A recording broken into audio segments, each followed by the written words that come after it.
An average American pays about $525,000 in taxes over their lifetime. That's nearly 35% of your income, or about 16 years of life, just to pay taxes. But does everyone actually pay the same level of tax? How can you cut down your tax bill using the same tricks the top 1% use? I'm Mason, a qualified accountant from the UK with over 12 years of experience in accounting and finance. And in this video, I'll answer these questions. First, we need to understand that not all income is taxed equally. There are three main ways to earn money. First, as an employee. Second, as a self-employed individual or a business.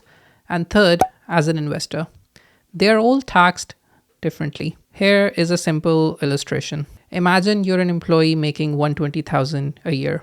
In the UK, after taxes, your take-home pay is about £76,161.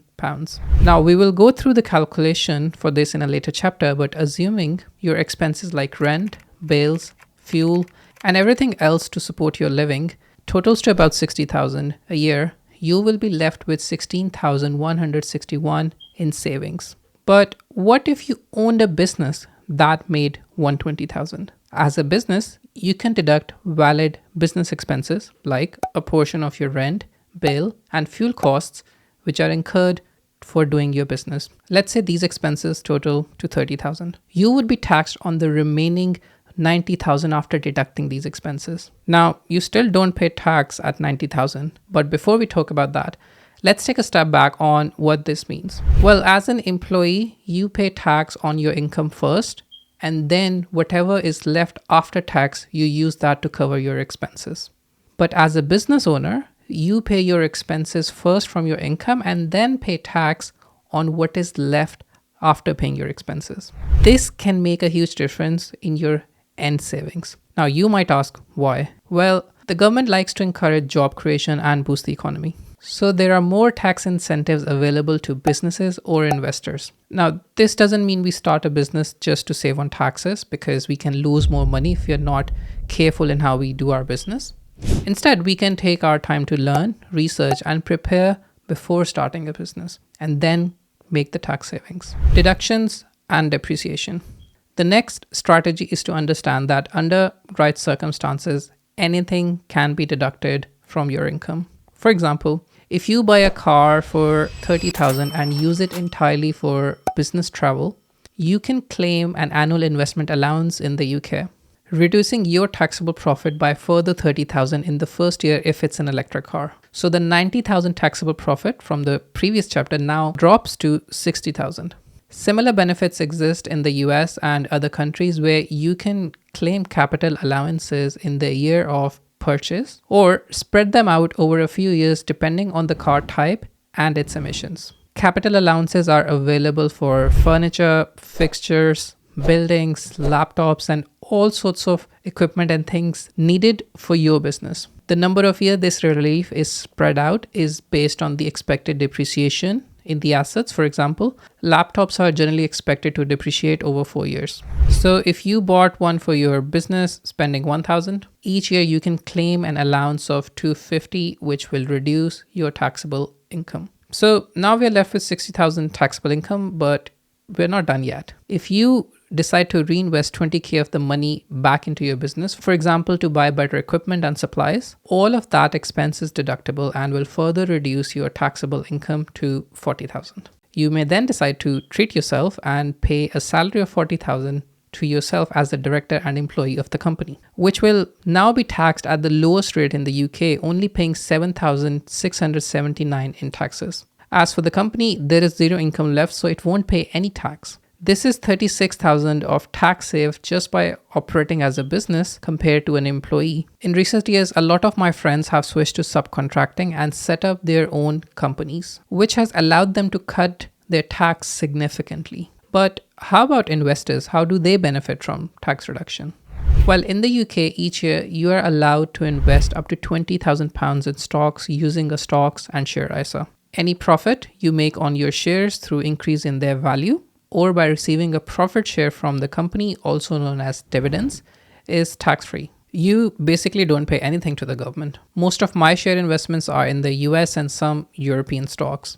which can both be bought through the shares and stock ISA in the UK. So I get to keep any profit or loss in full, which is also impacted by a change in currency rates for non-UK shares. So that's just one thing to bear in mind if you're going to invest in the US and European stock markets. Now, there are similar options available in the US where you can invest up to $7,000 annually in a Roth IRA if you're under 50 years old, and up to $8,000 if you're 50 or older in the year 2024. The contributions are made with after-tax income, but the withdrawals, including the earnings, are tax-free if certain conditions are met. Mainly being you withdraw funds after the age of 59.5 years. I don't know where the 0.5 came from. Now, you can withdraw early as well if you want, but you will have to pay taxes, which kind of is the whole point, that this is tax-free. Now, whilst these are great methods to save on tax, there is a limit to how much money you can contribute to get the tax benefit. The next strategy for pensions takes it up to the next level. You can cut your tax significantly by optimizing your employer or personal pension scheme contributions in the UK, also known as 401k in the US. In the first chapter, we talked about how someone earning 120k a year will only get 76k in their pocket. This income tax is calculated based on tax bands. The first 12,570 is tax-free, also known as personal allowance, unless you earn above 100k, in which case you lose £1 of personal allowance for every £2 you earn above 100k. So at 120k income, you lose £10,000 of your personal allowance, leaving you with only 2,570 to deduct from your income before you start paying tax on it. Then your income is taxed at 20% up to 50,270.